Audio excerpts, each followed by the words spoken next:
Hey everybody, welcome back. It is time for our weekly segment here on the program, You Bet.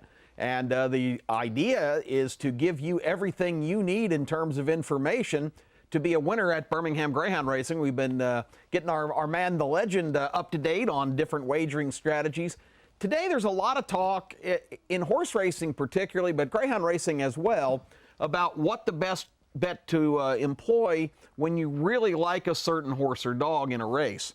And it's a lot of folks are more comfortable, kind of the old school folks like to just make a basic win bet. And that's simple, Legend. If you like number 8 and you say he's going to win, I know he's going to win, I'm going to step up and bet $20 to win on the 8 horse or dog. And then you get back basically on a $2 for each bet. So you would have the winning ticket 10 times. If it paid $6, you'd get $60 back for your 20. Very solid, very good. But there's another way to go that a lot of folks don't really understand that maybe has the potential.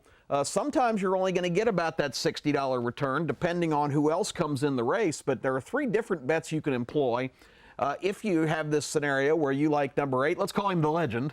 If the legend in the number 8 box is absolutely a sure thing, you can step up and play a $1 Quinella, which is basically just picking the top 2 finishers. So if number 8 runs first or second, you're automatically a winner for a $6 investment. Now in that scenario, what you're really hoping for is the longest shot in the race runs the race of his life and runs second or even wins the race. But in the Quinella, you've got kind of some coverage because your dog doesn't have to win. He can run first or second. The average Quinella payoff, I would say, is probably in the range of $24. So, you know, you're not going to get as much back on that bet, but you're only betting $6, and you can play any number. You can play a $5 or a $10, anything you like. In the Trifecta, that's picking the top 3 in order.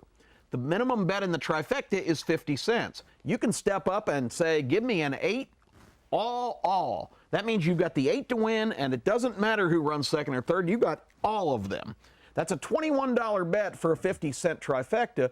But once again, we're in the potential area because the average Trifecta is going to pay you somewhere in the neighborhood of 50 or 60 bucks, which is the same as that $20 win bet. But the advantage is that if you get the right long shots or something else happens behind your dog, you have the potential to get, you know, more than $100 back. So it just gives you more options. The third choice is the 10-cent Superfecta. Yes, a single dime can buy you a combination at the track. In this scenario, you would be buying 21 combinations of 10 cents a piece, so it's $21. You would play 8 all in that scenario. And if the 8 wins, whoever runs second, third, and fourth, doesn't matter. Once again, you would get 10% of the $1 Superfecta price. But sometimes, I mean, I've seen 10-cent Superfectas pay $300, $400, $500. So that gives you maximum potential. Again, any way you go, you're fine, but you're not restricted of just betting a dog to win. You can play any of these combination bets, and if your dog wins, you have the potential to get a lot bigger payoff.